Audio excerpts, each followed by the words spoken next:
we can start, no?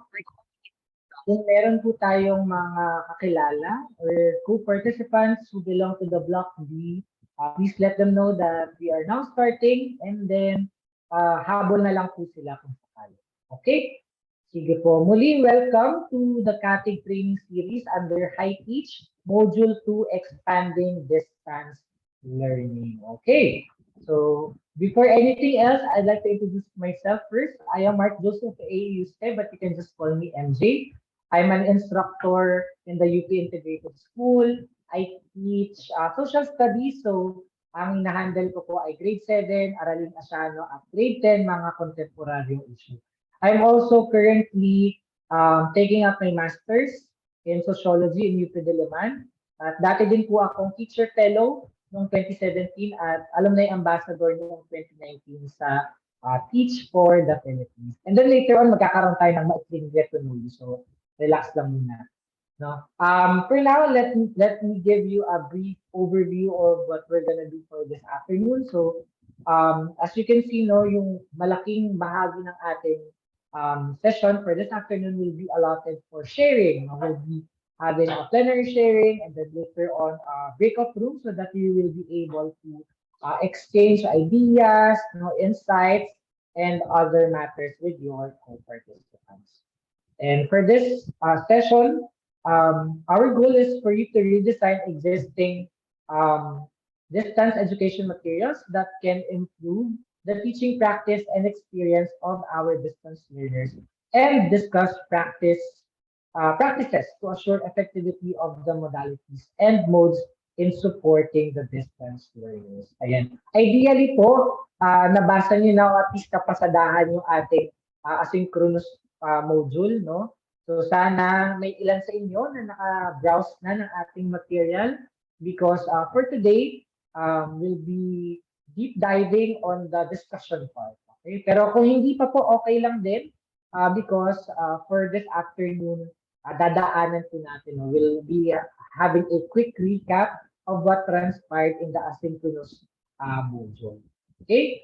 Again, all our reference materials are uploaded to our Facebook group. So we encourage everyone to please be a member of our Block B Facebook group. Okay? Sige po. Before we begin, let me just remind you of few session norms. No? Be open. This is a safe space for everybody to share his or her thoughts and ideas. So please feel free to feel and express your emotions for this afternoon session. And then, ayan, reflect. Mahalaga po na pag-isipan po natin, why are we here today? No? And also, dahil marami po tayong reflection activities, we'll be going back or looking back to our experiences, especially in the previous 2 years, na tayo po ay naka-distance learning, which is our topic for today. Ayan. And lastly, share. Ayan, wag po kayong matakot na mag-share ng ating mga ideas and thoughts or feedback to our co-participants because you will not be judged here. No, there are no right or wrong answers. And also just a few Zoom norms, no? Please open your cameras if you are able to do so, kung kaya po ng inyong internet connectivity and if your situation allows where you are currently in, no? Para po at least makita po namin kayo. Pangalawa po, kindly mute your mics if you're not sharing to the group, no? Para po wala po kaming marinig na background noise. And lastly, of course, please use the chat box for any questions or clarifications or concerns. We have here Ave and Kate to assist us with our tech needs, no? So pakichat na lang po sila. And if you have something to share, no, na for example, you can't unmute, pwede rin pong gamitin yung ating software. And of course, you may make use of the emojis available in our Zoom platform. For example, to show appreciation, no, with your co-participants, pwede kayong mag-clap, pwede kayong mag-heart, and more.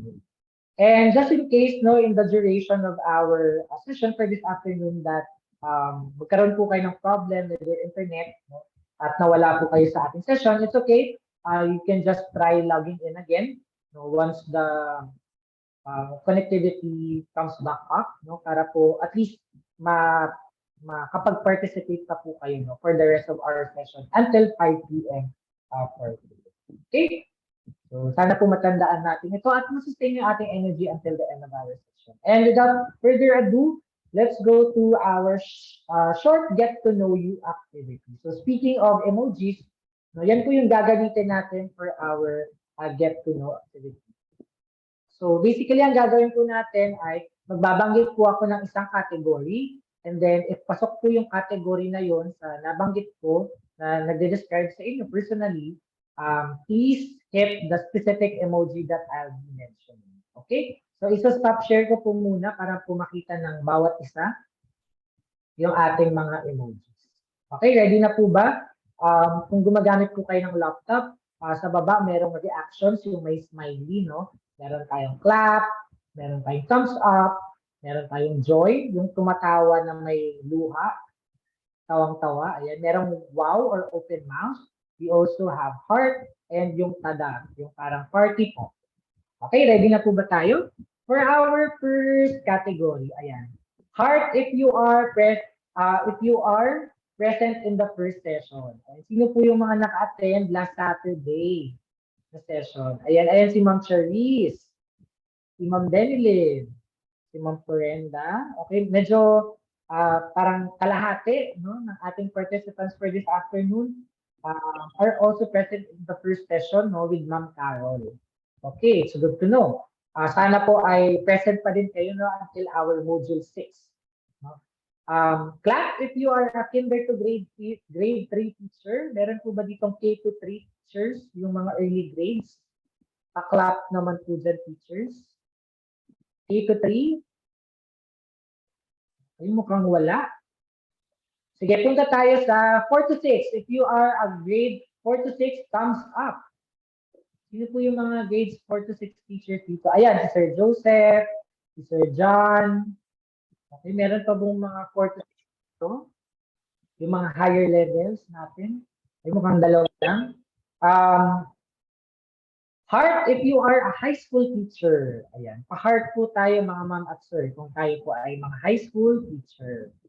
Alright, mukhang karamihan dito ay high school teacher. Okay, welcome po sa ating Zoom session for this afternoon, especially dun sa mga ating kakarating lang. Just a reminder lang po no, para dun sa mga kakapasok lang ng ating Zoom, paki-rename po yung inyong mga pangalan using subject _ your full name. Okay, ngayon let's go to geography naman, no? Yung mga taga Luzon, Visayas, Mindanao. Kung ikaw ay taga Luzon, click joy. Yung joy yung parang haha, yung tumatawa. Sino po ba yung mga taga Luzon dito? Kasama yung NCR. Ayan, si Sir Joseph, si Ma'am Rose Ann, Sir Dante, Sir Marvin. Okay, mukhang madaming mga taga Luzon. Mukhang almost half ng class taga Luzon. Wow! Pa-wow naman dyan sa mga teachers from Visayas. Sino yung mga Bisaya dito? Ayan, si Sir Joseph. Okay, meron pa po bang from Visayas? Si Sir John, si Ma'am Florenda. Alright, so yan mga nakawaw natin yung ating mga kasamaan from the Visayas sa region. Siyempre, hindi magpapahuli yung mga taga Mindanao. Tada, ayan, yung parang party popper. Meron po ba dito mga taga Mindanao? Ayan, si Ma'am Charisse. Alright. Si Ma'am Marjorie, si Ma'am Denilyn. May mukhang well-represented itong group na to, no? Doon maraming mga taga Luzon, no? Marami rin taga Visayas and also marami rin taga Mindanao. Alright, sige. Para doon sa mga naging member na ng Facebook group at nakakita na nung Module 2, sino-sino po yung mga nakabasa na ng Module 2? Pa-clap po tayo. Clap. Ayun, merong option dyan yung clap. Kung okay lang, kung hindi pa po, okay lang din naman. Ayan. Pero curious lang po ako, sino po yung nakapag-browse na ng ating material para at least may idea for today's session. Meron po ba? Ayan, si Ma'am Denilyn, si Jonathan. Okay, it's good to see no, na meron po tayong ilan na kasamaan na nakapag-browse ng ating asynchronous module. So sana po ay sagutan din natin ang mga activities doon, yung mga worksheets, and also if meron po kayong time, pwede nyo rin pong ipasa doon sa ating Google Drive so that we will see your amazing outputs. No? for the activities given for the asynchronous mode. No? Kasi ideally po, yung ginagawa po natin ay naka-asynchronous po muna for 1 week. So, Monday to Friday, meron po kayong 5 days to accomplish the asynchronous activities. And then, pagdating po ng Sabado for our online synchronous session ay parang integration na lang at pagpapalalim no, ng ating mga natutunan sa asynchronous. So, sana po sa mga succeeding nating modules, no, you will find time to accomplish the activities in our asynchronous module. Pero very good po, no? Na at least merong 3-5 na nakapag-browse ng ating tool. Okay, eto exciting to. Pa-heart po tayo teachers kung kayo po ay nag-face-to-face na ngayon o hybrid class. Ayan, pa-heart po tayo. Okay, mukhang madami, mukhang lahat na yata, no? Naka-face-to-face tayo. Yung iba nga siguro sa atin, yung mga nasa various schools, yung mga maliliit lang na schools, baka nga naka 100% na po tayo, no? Full face-to-face. Pero siguro dun sa mga bigger schools, baka parang limited pa rin. No? Pero mukhang sa November po mag-full face-to-face na po tayo ayon sa balita. Okay, and for the last one, ito exciting to. Raise hand if you are now ready to start this session and learn new things from your co-participants. Ayan, raise hand. Can you see hands of our teachers who are now ready? Ayan, mukhang 5 pa lang yung ready natin. Okay, ayan. Thank you po, teachers. You may now lower your hand. Ayun, pwede din sa chat box. Ayun, yung mga nagre-raise hand din sa chat box. You may now lower your hand. No? Ayan, sana ay nagkaroon tayo ng parang perspective, no, kung saan tayo nanggagaling, anong grade level yung tinuturo natin, and kung nasaan tayo currently, no, from Luzon, Visayas, and Mindanao. Alright? So, ngayon na at least meron na tayong idea kung sino yung mga makakasama natin for this afternoon, no? Before we formally go to our presentation, let's start with a quick recap of what transpired in Module 1. No? Last Saturday, we had a session with Ma'am Carol. No? And may dalawang basic concepts po na inikutan yung ating synchronous session. Naalala niyo pa po ba yun? Meron po tayong 2 main concepts na discussed last Saturday. Ano po yun? You may raise your hand or you may chat your answers on the chat box.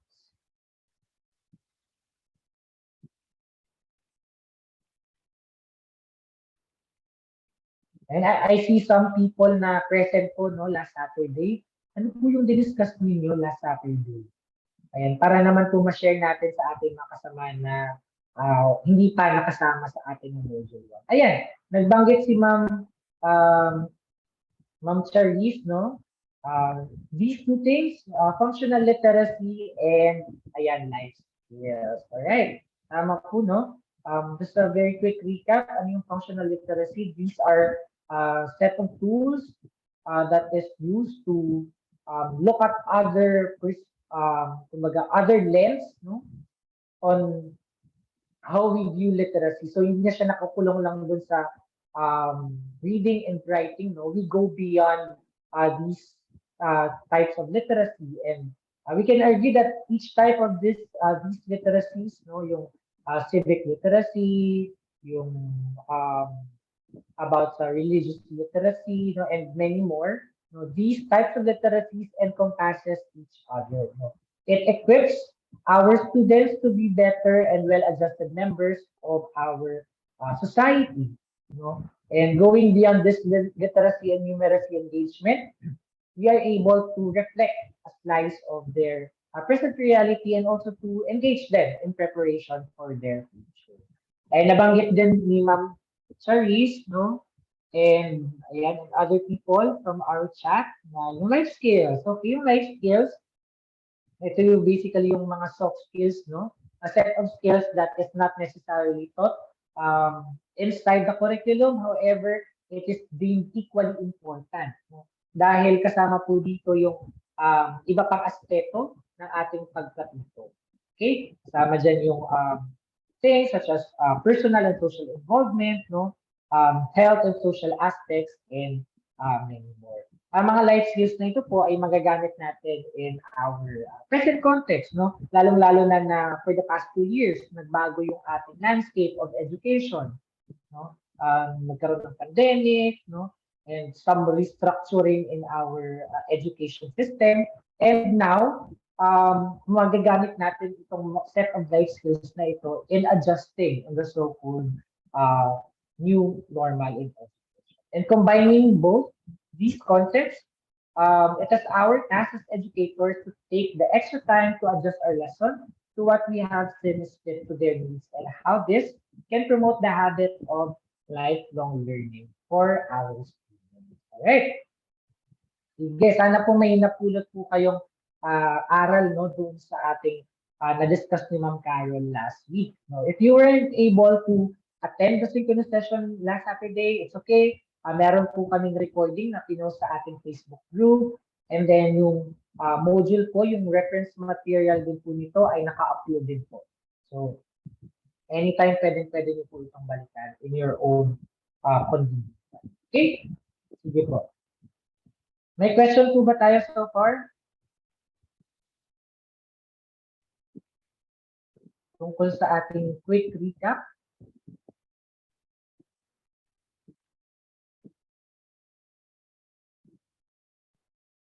Sige. If none, let's proceed to the main topic for this afternoon session. We'll be discussing the different distance learning modalities as well as ways on how to support our distance learners. So, ito, familiar na po tayong lahat dito no, sa distance education. When we say distance education, this is a set of teaching and learning strategies that can be used in that can be used to overcome spatial and temporal separation between educators and students. So, ito yung ginagawa natin no, for the past 2 years na tayo ay physical na nakahiwalay sa ating mga estudyante. No? Na tayo pwedeng nasa school or nasa ating mga in the comfort of our homes. Tapos yung ating mga students naman nasa kanilang mga bahay.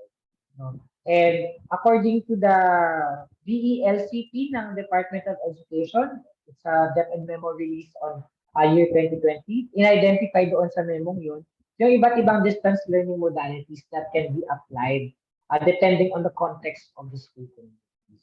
And syempre yung pinakauna po dito, yung modular or print-based. These are self-learning modules in print format and other learning resources available to the learner. So, ito po yung mga most familiar no, and most common to public schools all across the Philippines. So, gumagamit po tayo ng mode. The second one, radio-based. So, yung radio-based naman po na modality. Instead po in print, tinatranslate po ito to radio scripts that is being broadcasted to a specific geographical area. Okay, so yung mga ma'am and sir natin na may magagandang boses, no? Naging na sila ngayong mga radio broadcasters. And of course, by extension, no, hindi lang nakulong dun sa audio type learning, we also have audio-visual presentation no, through the TV-based distance learning. Yung mga self-learning modules natin, convert to video lessons. So, ayun, meron tayo dito baka meron dito mga teachers no na nagturo doon sa DepEd TV no if you're familiar pinalabas yung ating mga video lessons to different stations no sa under ng DepEd. So yun po yung mga common no under dun sa distance learning modalities. And pabalikan po natin yung ating module sa asynchronous part. Ang day 2 po nun ay nakasentro sa web-based or online distance learning. This is a modality that is efficient no, and fast. However, ito yung mas siguro naging challenging no, sa ating mga teachers. Because as we all know, not all our students have the same technological capacity. So, hindi lahat ng ating estudyante merong cellphone or sariling laptop or tablet and even internet no, and data. So with web-based and distance learning, ginagamit natin dito yung iba't ibang technology that can be accessed through the internet. Yung pinaka-common dito yung tinatawag nating LMS or Learning Management System. May ibang schools na meron silang sariling LMS. No? Yung DepEd may sariling LMS. Yung iba gumawa ng sariling Google Classroom. No? Nag-curate sila ng mga learning resources and then they dump it in a certain platform such as Google Classroom. No? Meron din gumamit ng Messenger chat, ng Facebook group, and okay. For day 3 naman, ito po yung laman ating synchronous module, supporting distance learners. So meron po diyang extensive list and our resource material produced by the United Nations and UNESCO on how can we best support our distance learners. So you may feel free to browse through the text, but the summary, yung pinaka-importante na gusto kong i-highlight doon are the following. Yung una po doon yung pag-cultivate ng teacher-learner-parent relationship. No? Maalaga po sa atin na naka-distance learning pa, mag-cultivate po tayo ng isang paraan kung saan effectively and efficiently natin maka-communicate yung ating needs and concerns within the school community. So that includes teacher to teacher, so within our colleagues as faculty, teacher to learner, so tayo po bilang mga guro at ang ating mga estudyante, and most importantly, teacher to parent. Ayan. In the past 2 years, yung mga parent yung nagsilbi natin, kumbaga secondary teachers. Kung noon yung face-to-face, tayong secondary parents. At this point, mukhang nag-reversal ng roles. Na dahil yung mga parent and guardians natin, yung mas nakakasalamuhan nila in their day-to-day activities. No?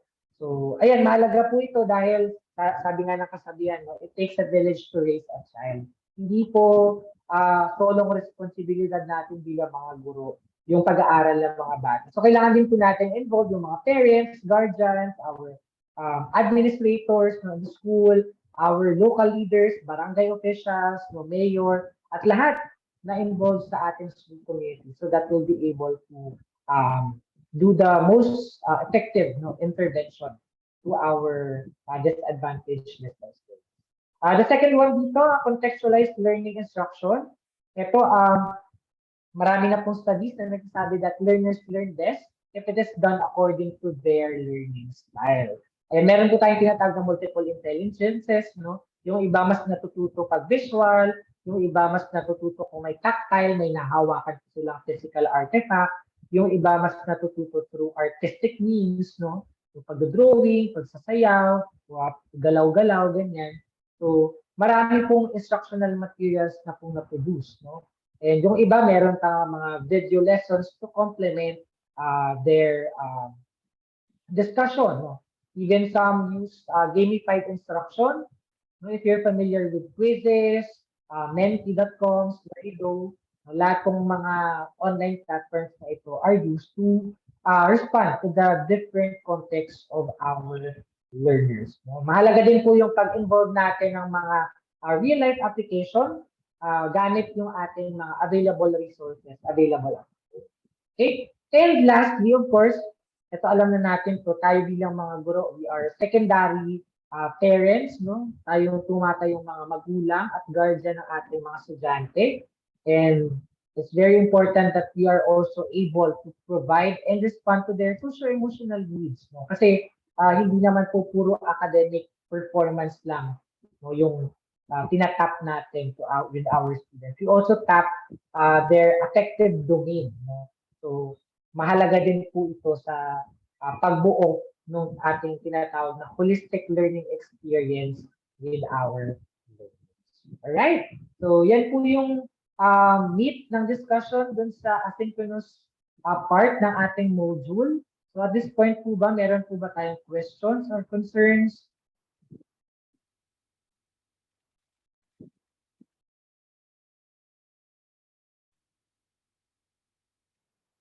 Wala po ba? Ayan, just a reminder for those who are just joining us, please rename your Zoom name using the format subject_full name.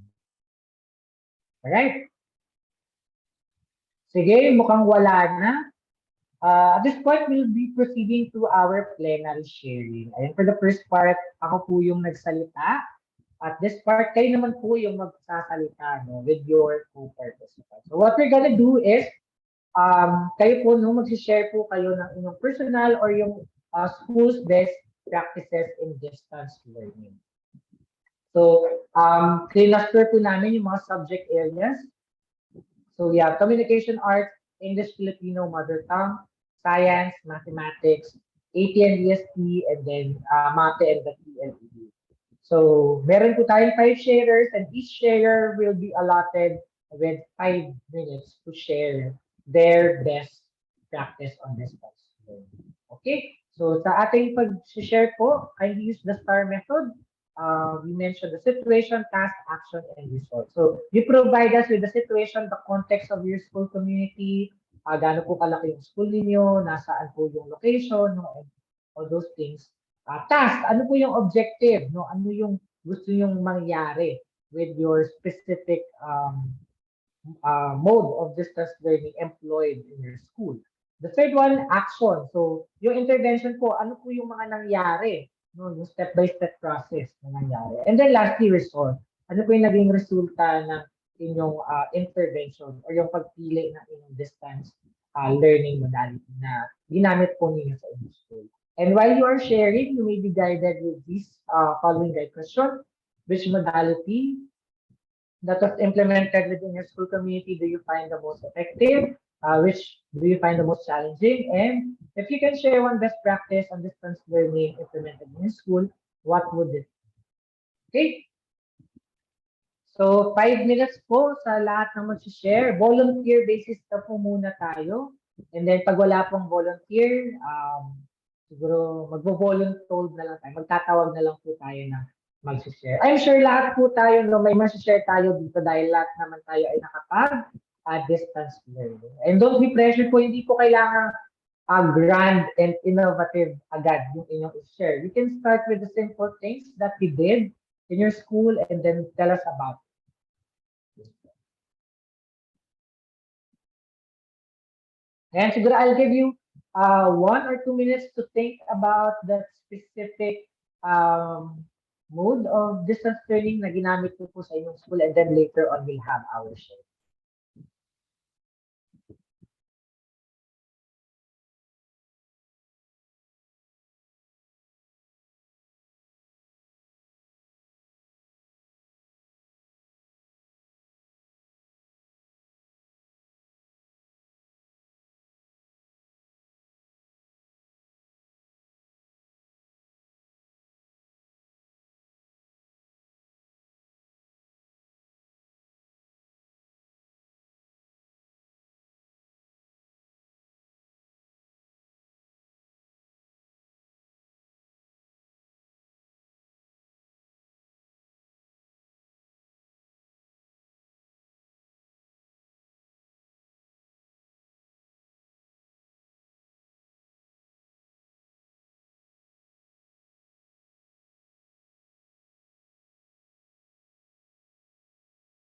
All right, ready na po ba tayo? Who would like to go first?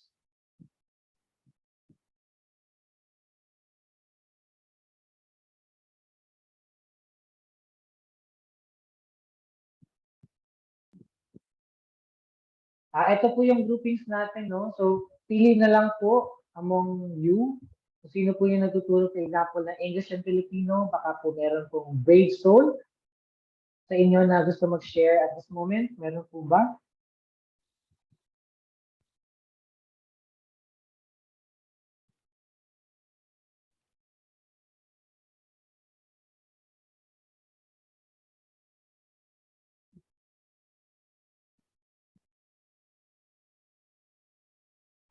Siguro we can proceed with the following subjects na lang habang baka nagkakayaan tayong English and Filipino group. Science. How about science group?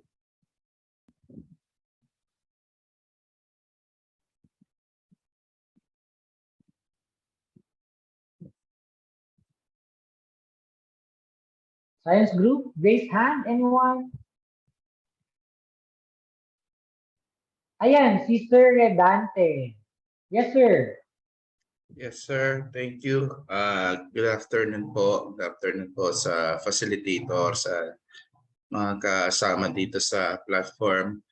Actually po, hindi ko siya masasabi na most effective. Kasi po, the situation is that our school is located in a mountainous area, which is an indigenous people's implementing school. And then it would take around 17 kilometers from the town proper for me to travel. And then that was during the pre-pandemic, and until now, ngayon ang may limited fee or full blast na ng face-to-face classes, still we are having struggle on trying to catch up these learning competencies, especially grade 1 and 2. Pero ako nasa junior high school, integrated ang school namin. And then volunteer teacher pa ako, newly established ang junior high school. So nasa third year of implementation na siya ng offering ng junior high school. So grade 9. So I'm handling grade 7 to 9, science, TLE, English, and ESP. So dalawa pa lang kaming teacher, and then may apat kaming volunteer teacher funded by the local school board.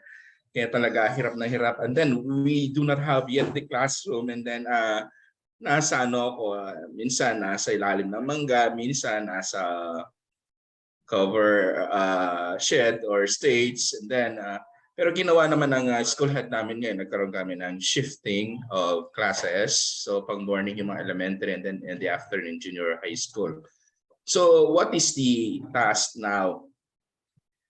During the limited face-to-face pa lang po, or we are having difficulty of assessing the modules, the learning competencies that we would like for them to master.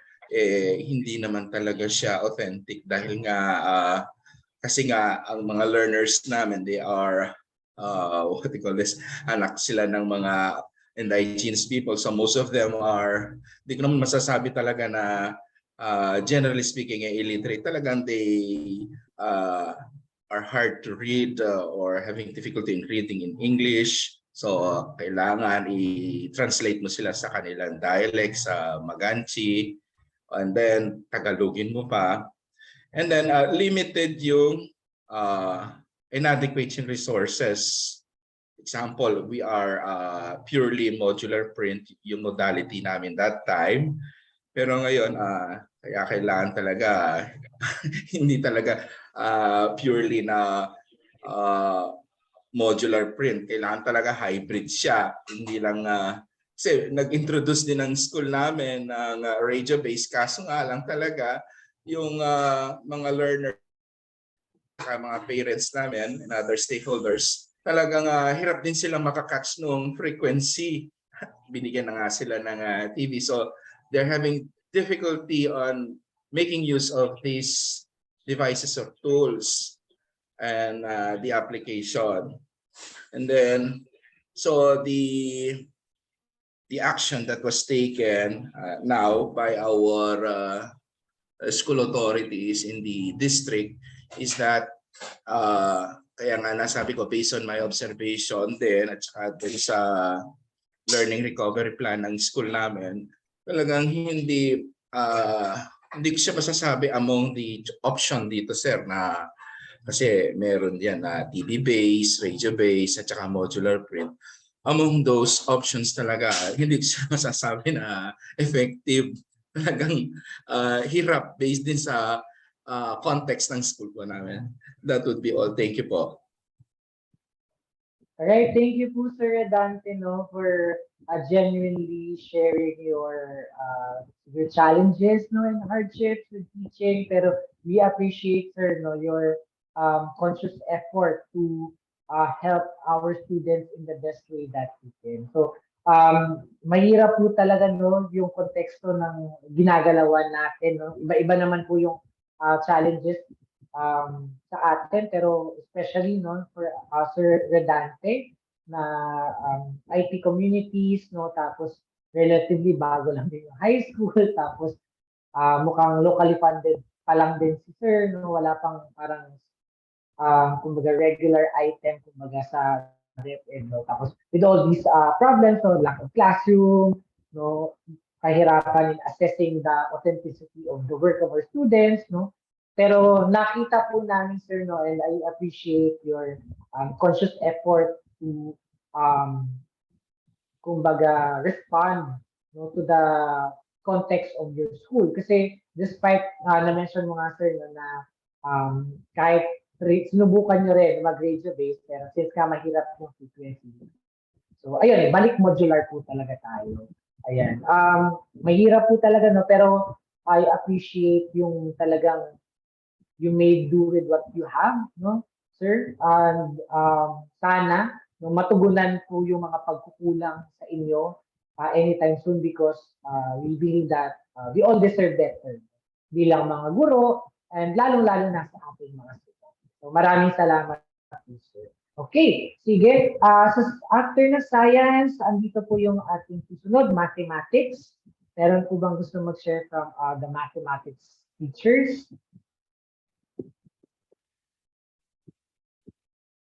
Ay, mukhang madami yung math teachers natin dito.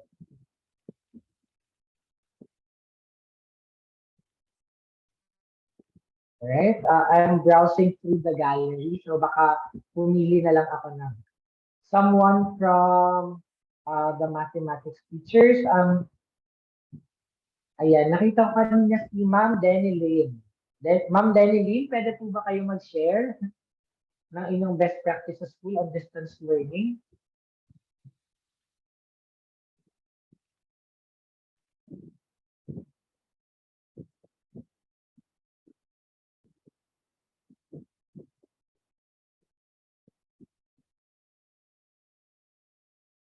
Ay, mukhang nahihiya yata si Ma'am. Baka po may gusto pong from the math teacher tayo, magpasensya daw, mahina daw yung signal right. Umuulan. Okay, sige po ma'am, noted po, no problem po. Sige, let me just quickly go over. Si Ma'am Florenda. Ma'am Florenda, meron ka po ba gustong i-share sa amin na best practice sa inyong school patungkol po sa distance learning? Yes, sir. Good afternoon po. Good afternoon, everyone. Our school located in a mountainous area po. So the modality implemented in our school was modular printed po.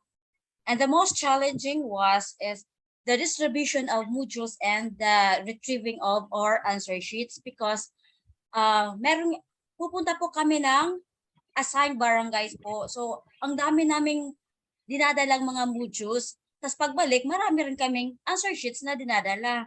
So, yun po. Mahirap po pero kinakaya po namin. Yan lang po. Thank you. Ayan. Siguro, pahabol lang po ma'am, no? Curious lang din po kami. Yes, paano nyo po mas ginawang mapadali, no? Yung distribution sa retrieval ng mga modules sa mga barangay. Meron po ba kayong ginawang sistema or innovation paano siya mas maging orderly and efficient? Meron po kaming sir, meron po kaming araw na we have schedules po na ngayon po kami magdi-distribute, kasi kukuha po kami ng mga answer sheets and we have master list of students po in every barangay po. And the teachers sila po yung kukuha at sila po din po yung bibigyan po namin ng mga modules. Yun lang po. And the barangays po, the barangay officials assisted po nag-assist po sila sa amin. Tumutulong po sila kasi marami po kaming dala-dala po. Yun po. Alright, thank you po Ma'am Florenda. Ayan, so we were able to get a snapshot no ano yung nangyayari dun sa ibang schools, no. Also, parang ito din nakita ko dun sa ibang schools in the provinces, no. Yung mga teachers mismo talaga yung pumupunta doon sa mga barangay. Hindi na yung mga estudyante or parents pumupunta sa school.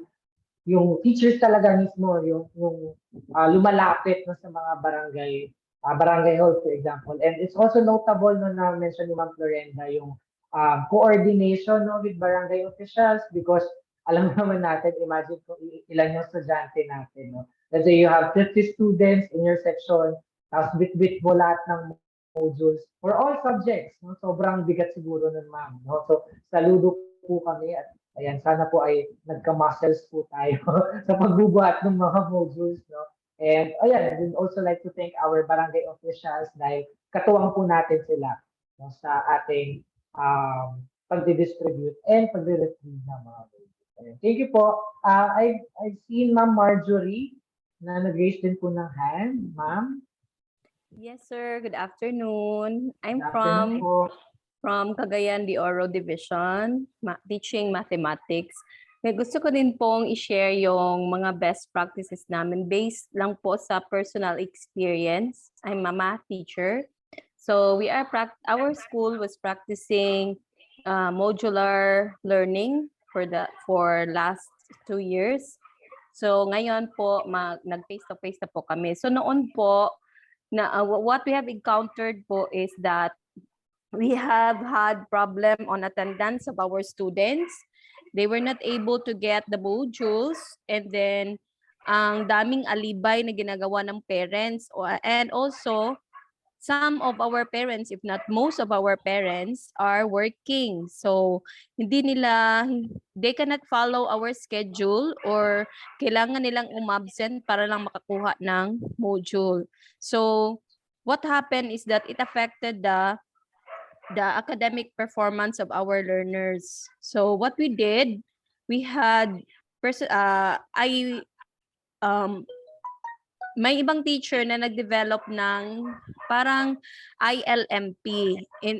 We have modified the ILMP, yung individual learning, ano ba yun tawag?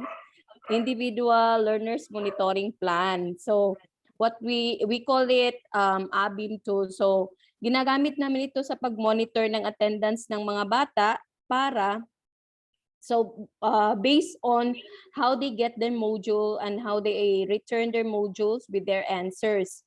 So we use them, pinapapermahan namin sa parents kung anong ginagawa ng bata, and then what happened, bakit hindi nila na nakukuha on time, why is it that they were not able to submit it on time, at bakit late palagi. So we were able to do this. So since parang pag magperma na yung parents form, para bang kinakabahan sila. So ang nangyari, they were able to follow up their students na kailangan na natin, parang sinasabihan nila yung mga students or mga anak nila na we have to return this on time kasi paperma na naman ako ng teacher na ang mga dahilan, ganyan. So it was effective. So it improved yung returning, yung pag-answer ng mga modules ng mga bata. Kasi parang, though hindi siya maganda, no, na kinakabahan yung parents doon nagsimula, pero it lead us into, para bang mas gugustuhin na lang nilang i-submit on time kaysa magperma sila. Natatakot sila na makaperma ng form. So it was effective and it improved the performance of the students. And also, yung hindi po mayroon pong mga batang wala pong guardian, or yung guardian nila ay mga 60 plus ganon, na bawal na pumunta sa school kasi pandemic. So what we did, gumawa kami ng mga Google Forms and video lessons, at meron din kaming ginawang videos, and then yung mga test nila ginawa na lang namin sa Google Forms para doon na lang mag-answer yung mga bata. So it also improved the academic performance of the students. Yun lang po. Salamat po. All right. Thank you very much po, Ma'am Marjorie, no, from the City of Golden Friendship. Ayan. Ano talaga to, no? Recurring problem to, no? Dun sa distribution and retrieval ng mga modules. May mga pagkakataon po talaga na may mga estudyante po tayo na nakakaligtaan na kunin yung mga modules. And since mga minors pa po sila, especially yung mga first few months of the pandemic, no, may mga kailangan talaga yung parent, no, or guardian yung kumuha. So very commendable po yung ginawa niyo sa school. Meron po kayo tinatawag na individual learning monitoring plan, no? To ensure the timely submission of your students. No? And syempre, aside dun sa timely submission, yung sinasabi mo nga, Ma'am Marjorie, na parang kinakabahan sila nung una. No? Pero later on, I think naman, no, it developed, kumbaga, discipline, no, on the part of the students, sa pagkuha and also pagbalik ng mga nasagutan ng modules. No? Siyempre, mahalaga din po yung pag-establish natin ng mga routines and mga habits to our students para po masanay sila. No? Na as much as we would like to extend our kindness and compassion to everyone, no? Kailangan din nila mag-comply doon sa ating mga minimum requirements. Okay? Maraming salamat, Ma'am Marjorie. And our last two sharers, siguro, ayan, unahin po muna natin si Sir John Allen from English and si Ma'am Charlize Sunod for practical research. Ayan, si Sir John. Yes po, sir. Hello po, good afternoon. I'm John Allen Soldevilla. Actually, I am from the SDO Iloilo. And since isa po ako sa mga generalist po dito, elementary teacher po ako. Basically, nagtuturo po kami ng higit sa isa subjects. I mean,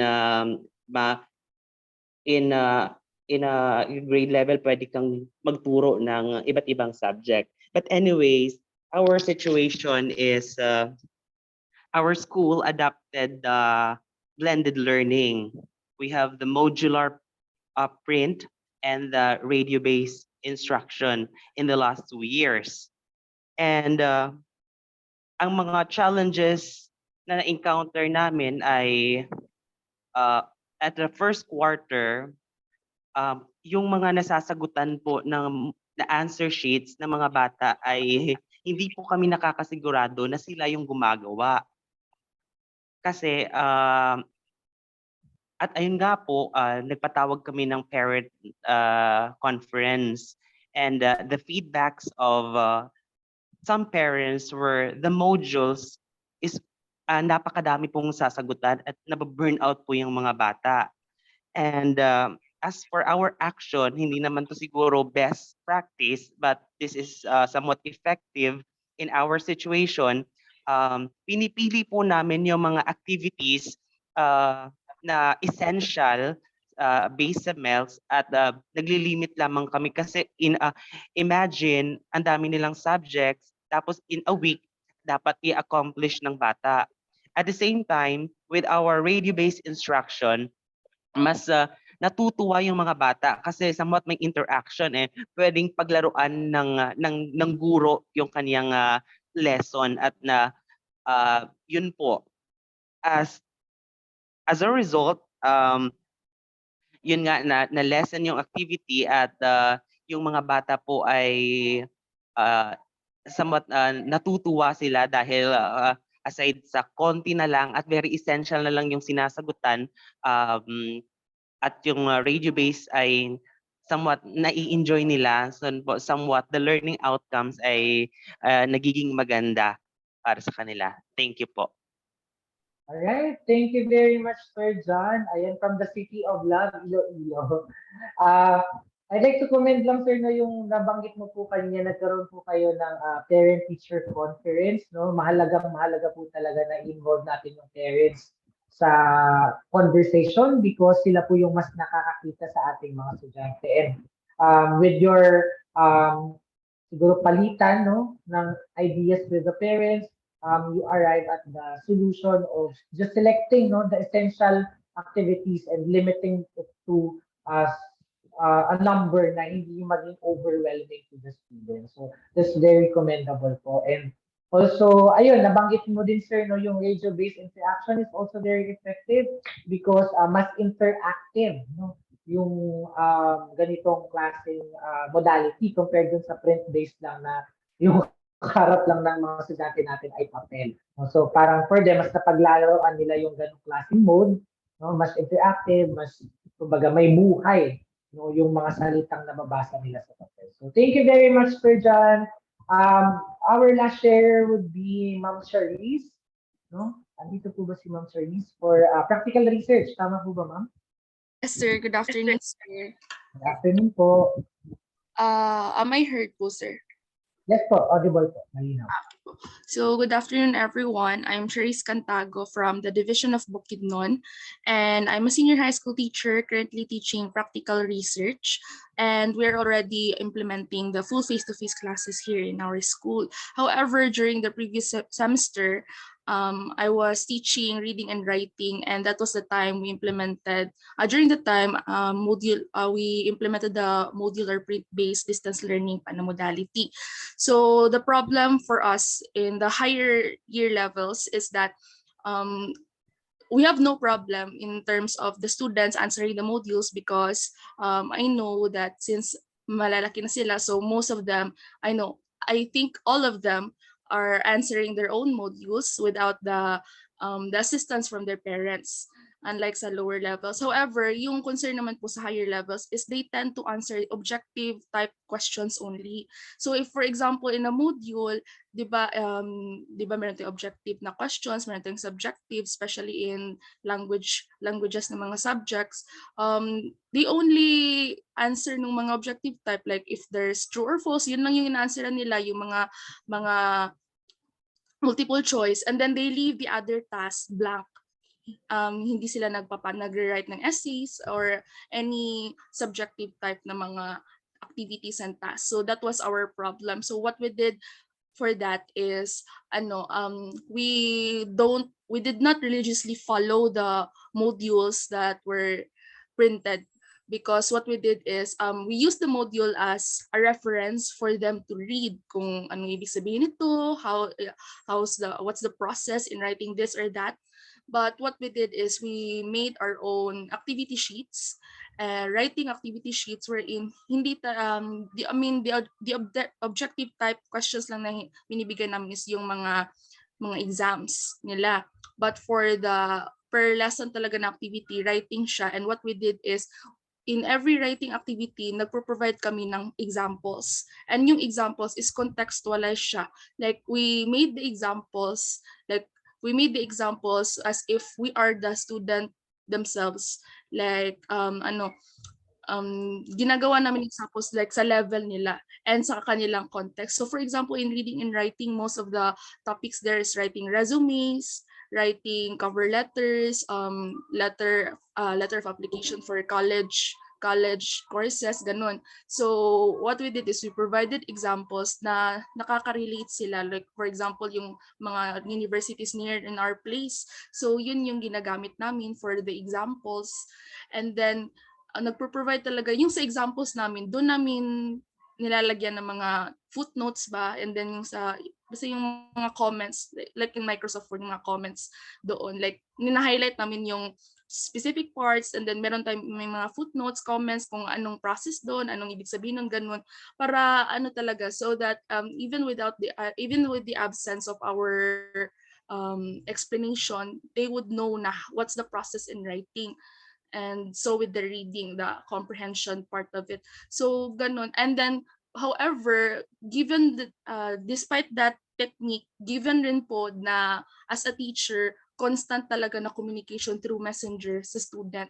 Like if they will submit and then nakikita namin na again, leave blank na naman yung mga subjective type questions, sinasauli talaga namin. Hindi namin tinatanggap because they would just settle with it.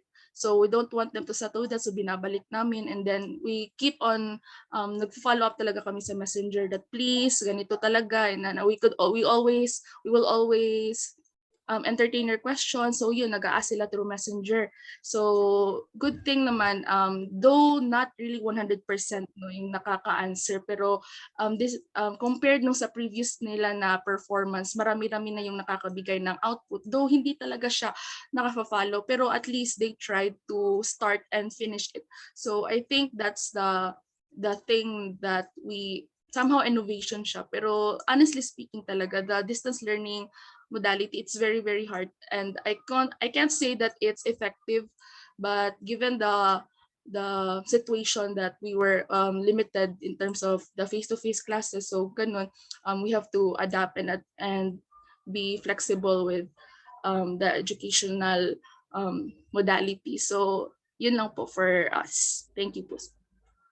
Alright, thank you very much po Ma'am Charisse no, from the Pineapple Capital, Bukidnon.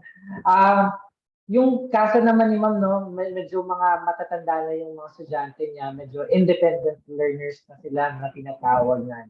And kaso nga lang, pag ganyan talaga, medyo may angst na yung mga estudyante niya. No? Kung ano na yung gustong sagutan nila, yun yung sasagutan nila. And this is something that I can relate because I also teach higher level students in the high school. Pero that's something din yung very commendable po yung ginawa niyo no yung paggamit yung module not as a Bible na parang yun lang susundin ninyo but more of as a reference material. Of course, kailangan din siyang sundin kasi galing siya sa DepEd no may kumbaga enforcement policy na kailangan natin sundin. Pero at the same time, nakadepende din sa atin no bilang mga teachers kung paano siya i-contextualize no depending on the needs and situation of our individual students. And sa case nga ni Ma'am Charisse, kumbaga, sinubukan niyang i-modify or i-tweak ng kahit paano yung module. And by that, no, by giving contextualized examples that are relatable to the students. No? For example, yung concern ng senior high school, no, yung employment, for example. So ayan, pwede mga cover letters, no? So something that is that would catch their interest. That is something that is commendable. And especially yung constant communication din and pagbibigay ng feedback. Ito mahalaga to kasi ito yung nakakaligtaan natin madalas bilang mga teachers. So parang pagkatapos nung lesson natin, tapos na tayo. May ganun, minsan pagod na tayo, parang ang hirap ng magbigay ng additional effort to provide feedback. But very commendable po yung ginawa mo, Ma'am Charisse, na you really take time and the extra effort to provide feedback to your students through messages. So ayan, maraming salamat po sa ating lahat. Alam ko meron pang ilan sa inyo na gustong mag-share about the best experiences in their school in terms of distance learning. Pero meron pa po tayong next activity na pwede po kayong magkaroon ng opportunity to share more about it.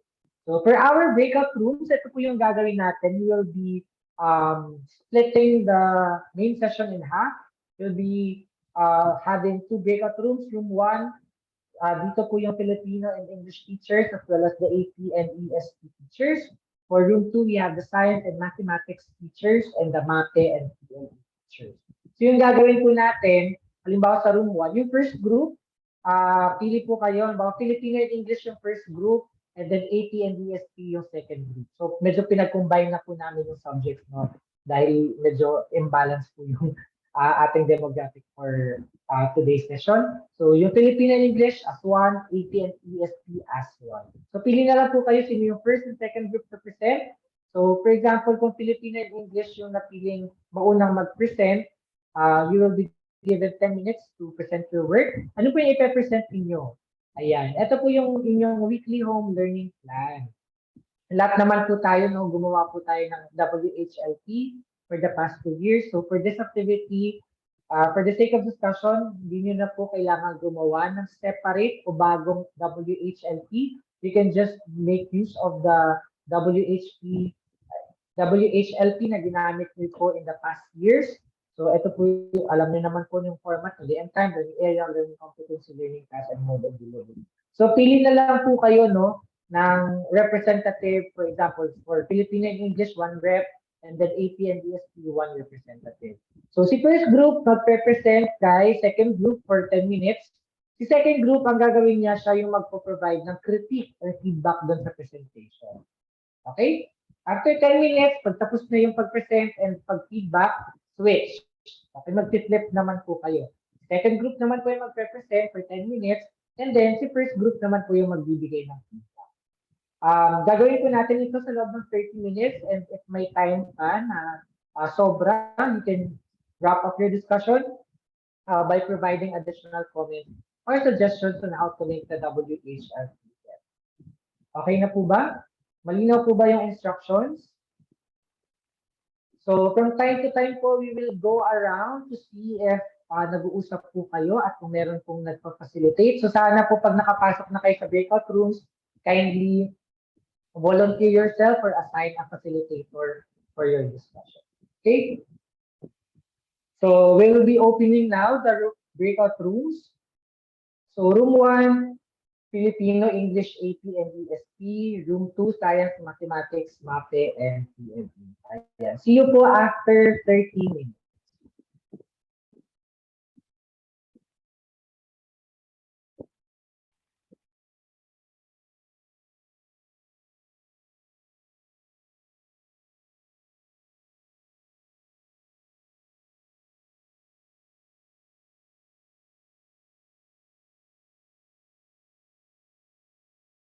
From our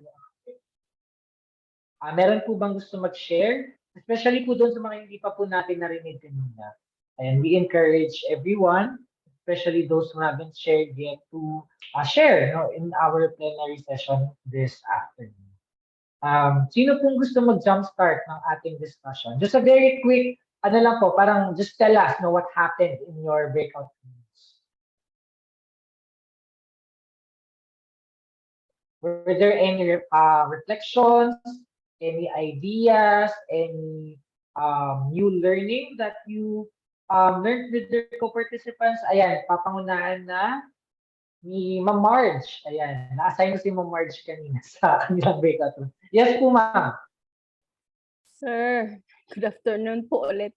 Sorry sir, pero the way we understand kasi po yung hindi kami nag-discuss, nag-assign lang po kami kung sino mag-represent by area, mag-present ng weekly home learning po nila.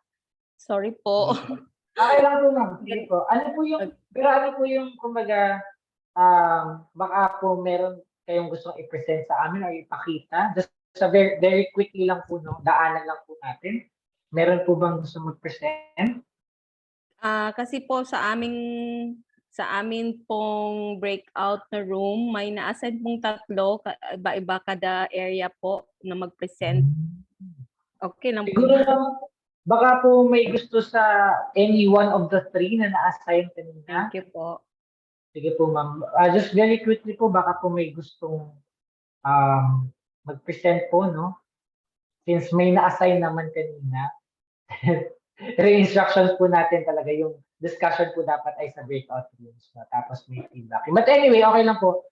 Pero, ayan, just to give opportunity for those who were assigned, baka may naihanda na po kayong gustong i-share screen, pwede naman po.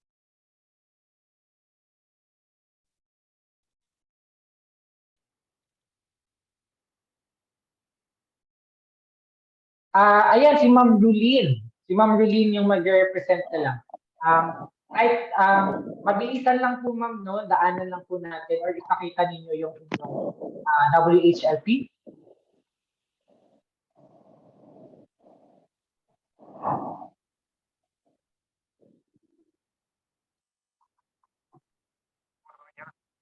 Ma'am Rulin, Yes.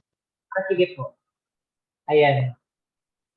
Si Ma'am na lang yung magpe-present and then i-take home na lang po natin yung dalawa sana magpe-present din. Ayan. Hintayin po natin si Ma'am.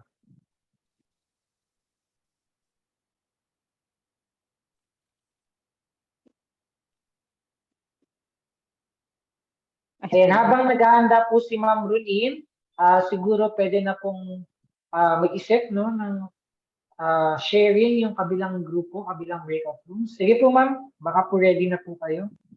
Meron na po ba nung po? May naka-share na po ba sa screen po? Wala pa po ako, Ma'am, nakikita. Ay, wala pa. Wala pa po.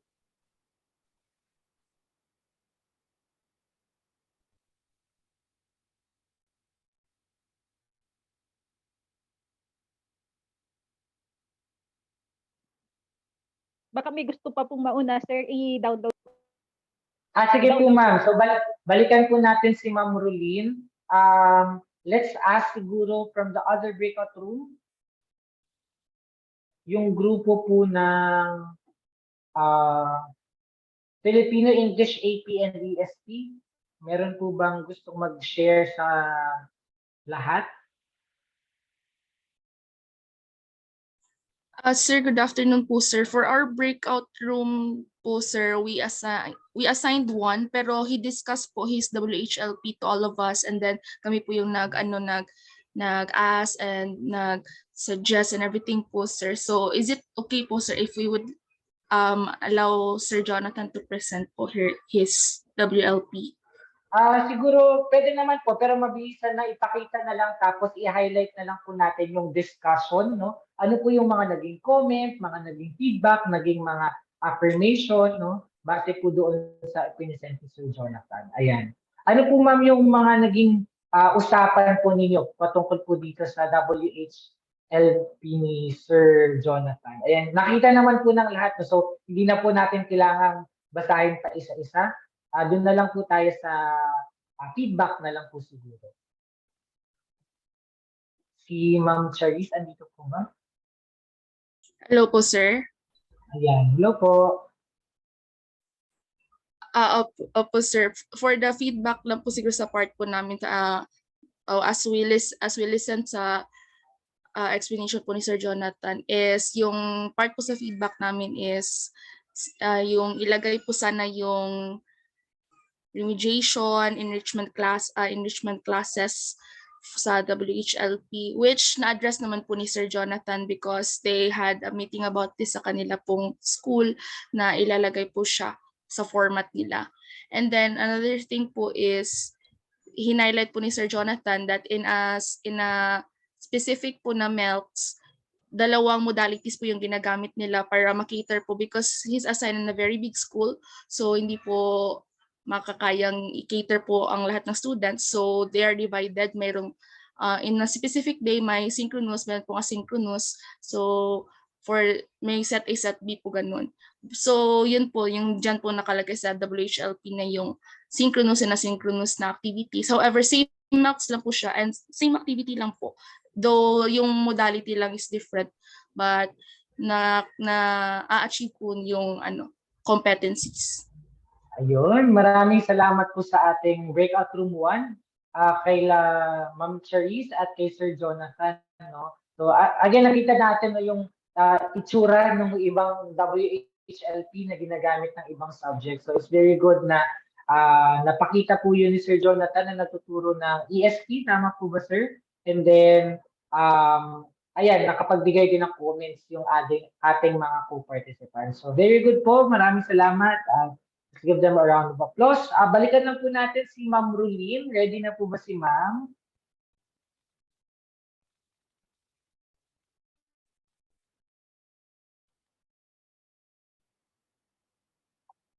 Ma'am, ready na po ba tayo?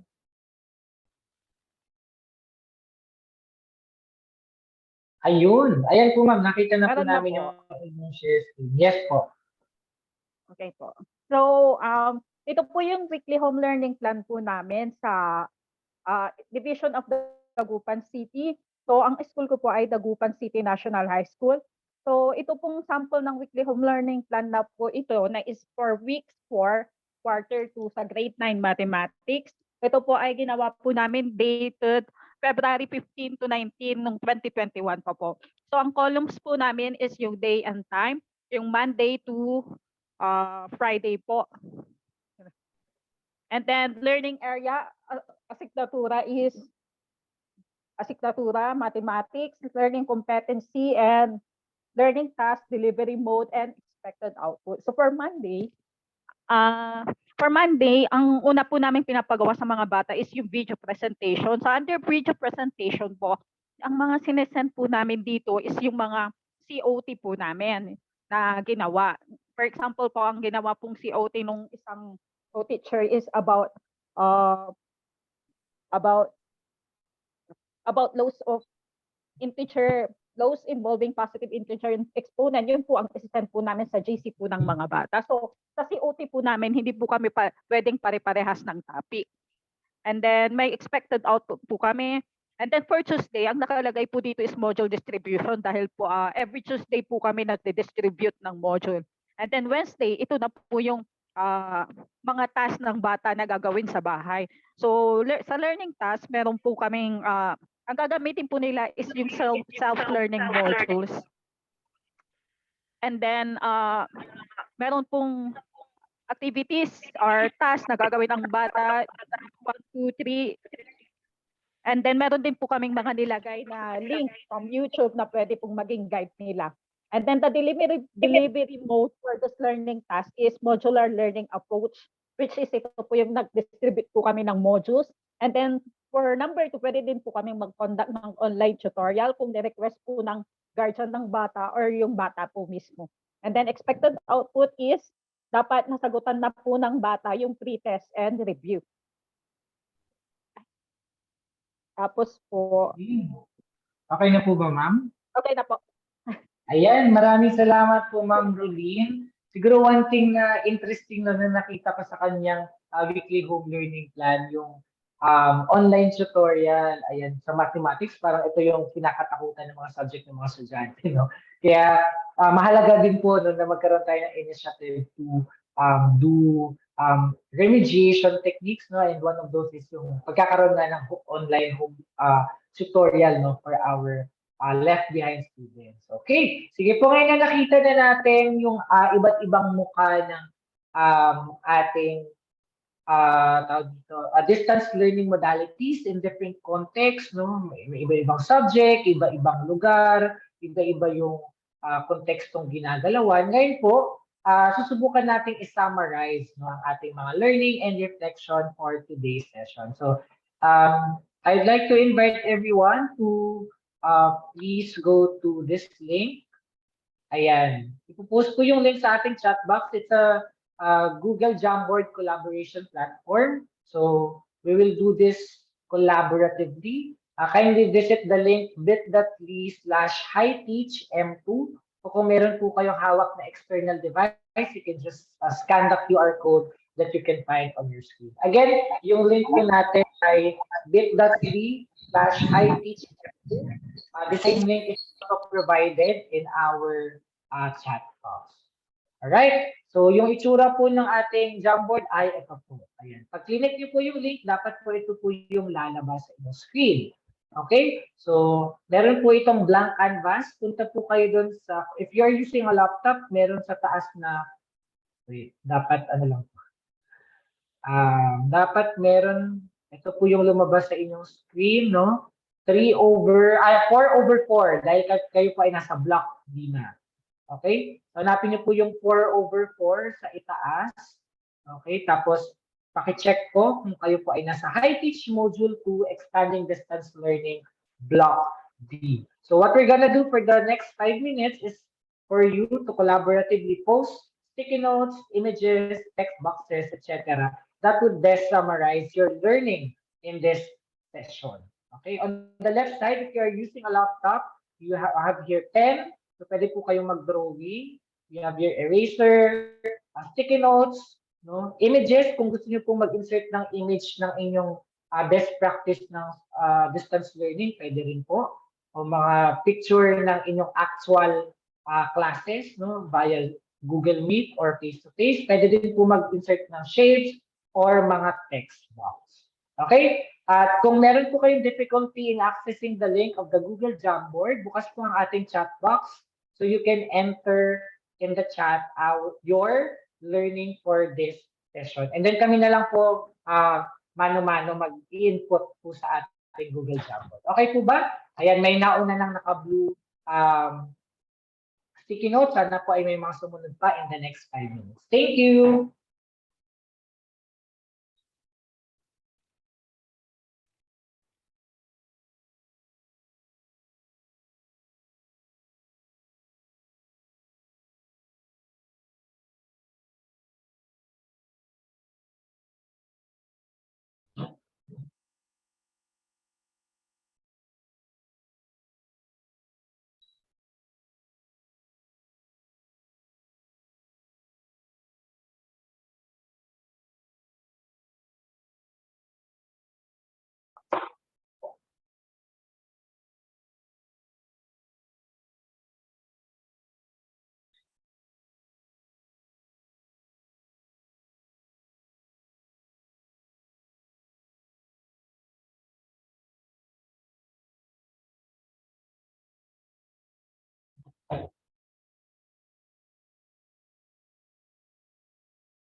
Ayan, may nag-request lang po. Ito po yung QR code.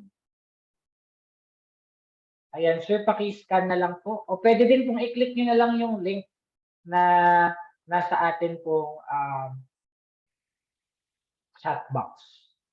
Ayan, yan po sir yung code. And then balik lang ako dun sa atin.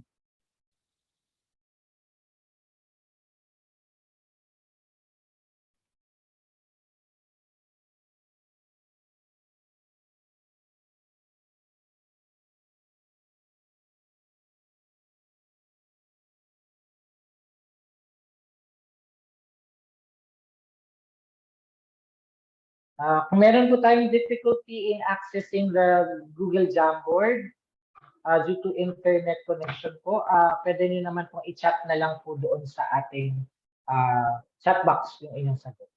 So just briefly answer no if there's one thing that you'd like to say or impart to your co-participants about your learning for today's session. You may want to put sticky notes, images, pwede rin pong text box sa ating blank screen. Ayun, may nag-add ng image. Sir or ma'am, pwede pong pakilakihan na lang para mas makita po natin lahat.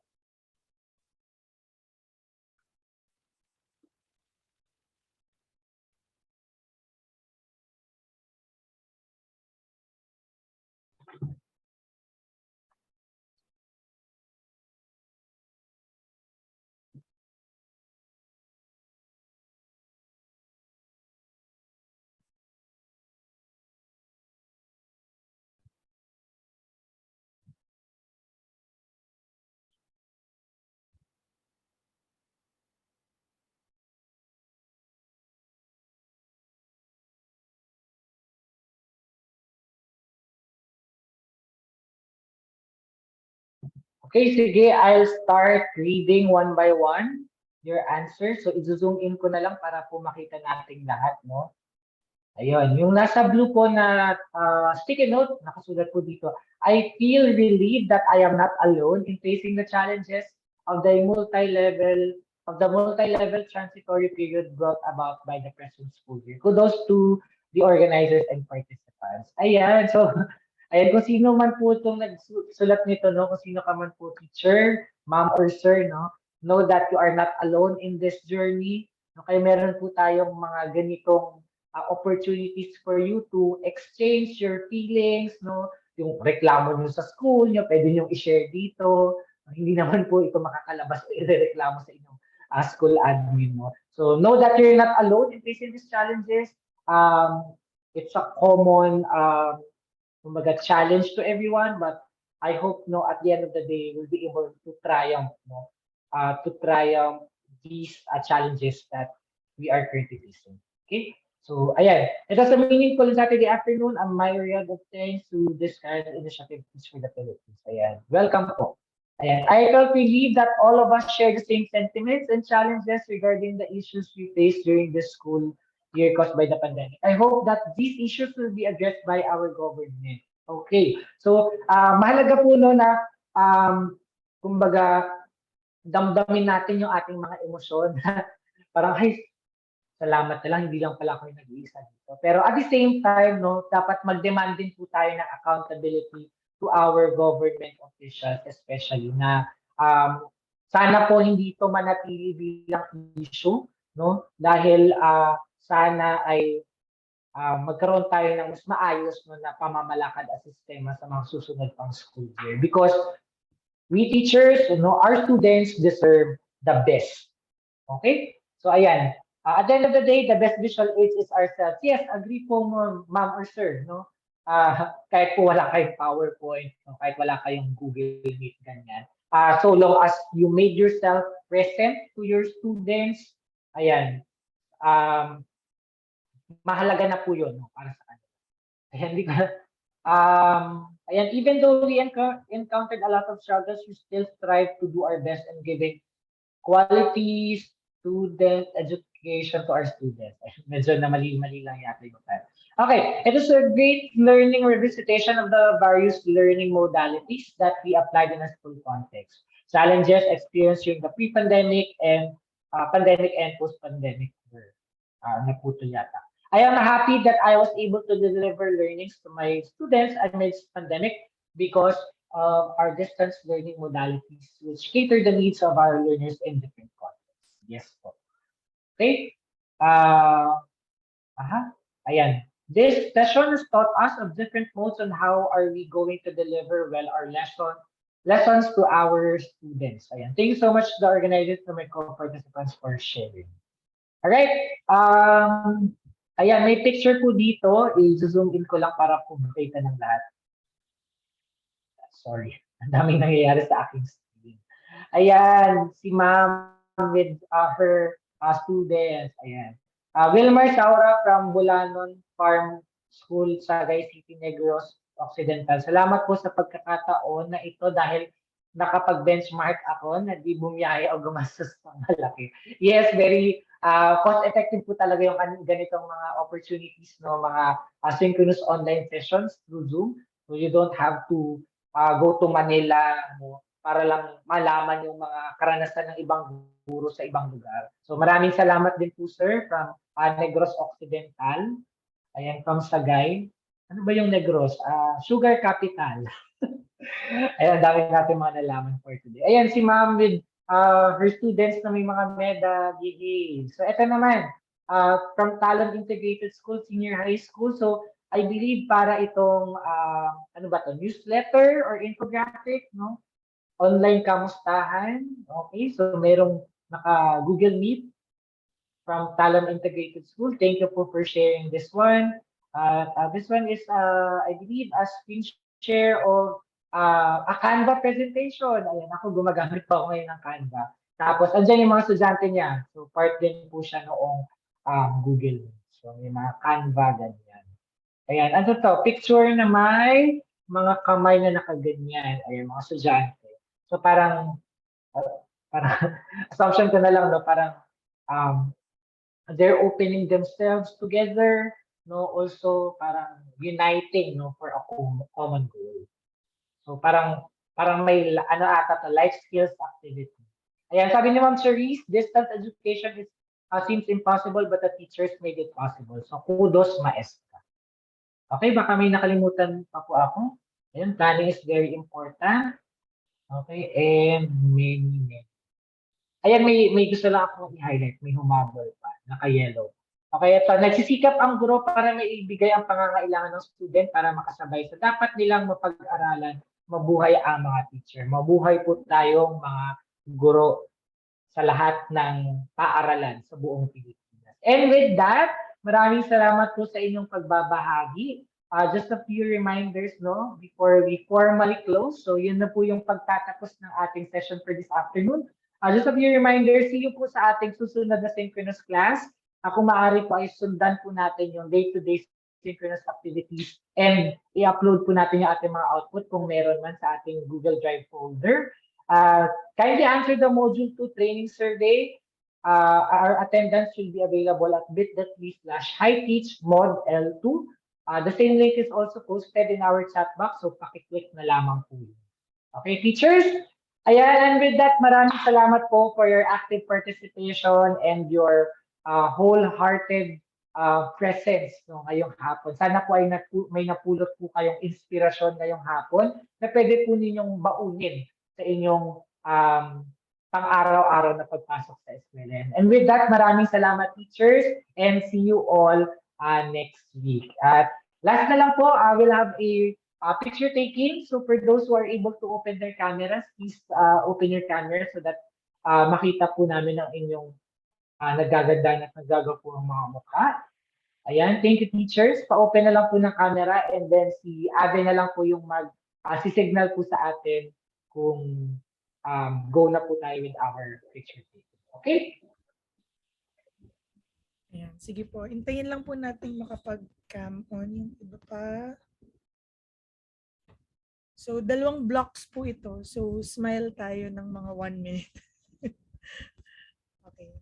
Ayan, I think okay na po ba? Okay, sige. Smile, first block. 1, 2, 3, smile.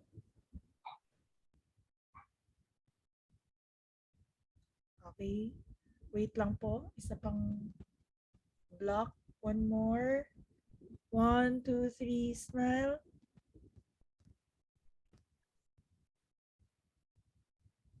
Ayan. Okay na po. Thank you. Alright, maraming salamat teachers. Have a restful weekend. Ingat po tayong lahat at kita-kita next week.